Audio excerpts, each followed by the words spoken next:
বাংলাদেশের ফুটবলে আগমনের পর থেকে আধিপত্য দেখায় বসুন্ধরা কিংস।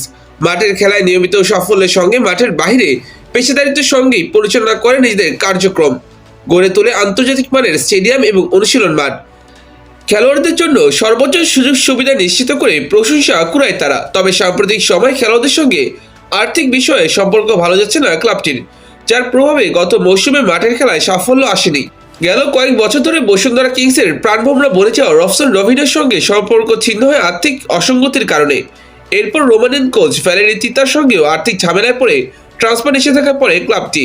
সর্বশেষ গত অক্টোবরে কিংসের সঙ্গে চুক্তি বাতিল করেন জাতীয় দলের তারকা ডিফেন্ডার তারিক কাজী। তারও একই অভিযোগ, নিয়মিত বেতন না পাওয়া। এবার এই তালিকায় যুক্ত হলেন কিউবা মিচেল। এই মৌসুমের শুরুতে বেশ চমক দিয়ে ইংল্যান্ড প্রবাসী তরুণী মিডফিল্ডারকে দলে ভিড়ায় বসুন্ধরা কিংস। সান্ডারল্যান্ডের U21 দলে খেলা কিউবা মিচেলকে এখনই বাংলাদেশের ঘরোয়া ফুটবলে দেখা যাবে, বিষয়টা সমর্থকদের কাছে খুব একটা আশাব্যঞ্জক ছিল না। তারপরেও কিউবার সঙ্গে 3 বছরের চুক্তি স্বাক্ষর করে বসুন্ধরা কিংস। কিছু সূত্র থেকে জানা যায় কিউবার মাসিক বেতন ছিল 10 লক্ষ টাকা। সে অনুযায়ী বেতন বাবদ 3 বছরে 3.5 কোটির বেশি উপার্জন করার কথা ছিল তার। একই সঙ্গে তাকে ঘিরে বসুন্ধরা কিংসের দল গঠনের পরিকল্পনা করার কথাও জানা যায়। কিন্তু মাঠের খেলায় কিউবাকে সেভাবে সুযোগ দেওয়া হয়নি। এএফসি চ্যালেঞ্জ লিগে খেলা 4 ম্যাচের মধ্যে 2 ম্যাচে বদলি হিসেবে মাত্র 32 মিনিট খেলার সুযোগ পেয়েছেন তিনি। এছাড়া বাংলাদেশ ফুটবল লিগে 6 ম্যাচে বদলি নেমে খেলেছেন 129 মিনিট। মাঝে জাতীয় দল অনূর্ধ্ব-23 দলে ডাক পেলেও তেমন একটা মাঠে নামার সুযোগ পাননি। এবার সামাজিক যোগাযোগ মাধ্যমে বসুন্ধরা কিংসের সঙ্গে চুক্তি বাতিলের ঘোষণা দিলেন কিউবা। এতে করে বসুন্ধরা কিংসের সঙ্গে তার চুক্তির মেয়াদ স্থায়িত্ব হলো মাত্র 4 মাসের। চুক্তি বাতিলের কারণ হিসেবে নিজের বার্তায় কিউবা মিচেল জানিয়েছেন, বকেয়া বেতন পরিশোধ না হওয়ার কারণে বসুন্ধরা কিংসের সঙ্গে আমার চুক্তি বাতিল করার সিদ্ধান্ত নিয়েছি। এটাই ছিল আমার সিদ্ধান্তের মূল কারণ। কিন্তু সত্যি বলতে দীর্ঘদিন ধরে চলতে থাকা অমীমাংসিত সমস্যার মধ্যে খেলতে খেলতে মানসিক ও শারীরিকভাবে আমি ক্লান্ত হয়ে পড়েছিলাম। এখানে আমার সময়টা ছোট হলেও সত্যি মূল্যবান ছিল।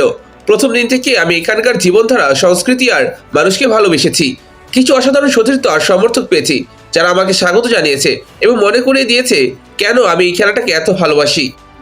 এর সঙ্গে তিনি আরো যোগ করেন, এই সময়টা আমি সব দিক থেকে পেশাদারিত্ব বজায় রেখেছি, অনুশীলন করেছি, খেলেছি এবং ক্লাবের নামের প্রতি মর্যাদা রেখেছি। ফুটবলাররা শুধু মাঠে পারফর্ম করে না, আমরা পরিশ্রম, প্রতিশ্রুতি, শৃঙ্খলা আর বিশ্বাস দিই। এর বিনিময়ে ন্যূনতম দায়িত্বগুলো ঠিকভাবে পূরণ হওয়া উচিত। যা কিছু ঘটুক, আমি কোনো তিক্ততা নিয়ে যাচ্ছি না।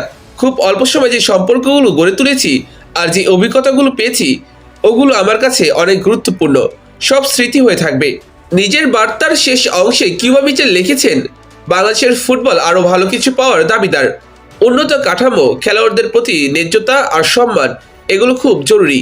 এখানে সম্ভাবনা আছে, আবেগ আছে, এগুলো রক্ষা করতে হবে। আমি আশা করি যে সকল খেলোয়াড় একই পরিস্থিতির মুখোমুখি হচ্ছে, বিশেষ করে যারা বেতন না পাওয়া বা প্রতিশ্রুতি ভঙ্গের মতো সমস্যা চুপচাপ সহ্য করছে, তারা যেন কথা বলার সাহস পায়। শুধু ন্যায্য আচরণ চাওয়ার জন্য কোনো খেলোয়াড়কে অসহায় অনুভব করা উচিত নয়। আমি সামনে কি আসছে সেটার দিকে এখন পরিষ্কার মন আর দৃঢ় উদ্দেশ্য নিয়ে তাকিয়ে আছি। সবার প্রতি সম্মান ও কৃতজ্ঞতা। এর মাঝে ইংল্যান্ডে ফিরে গিয়েছেন কিউবা মিচেল। শীতকালীন ট্রান্সফার উইন্ডোতে নতুন কোনো ক্লাবের খোঁজে রয়েছেন তিনি।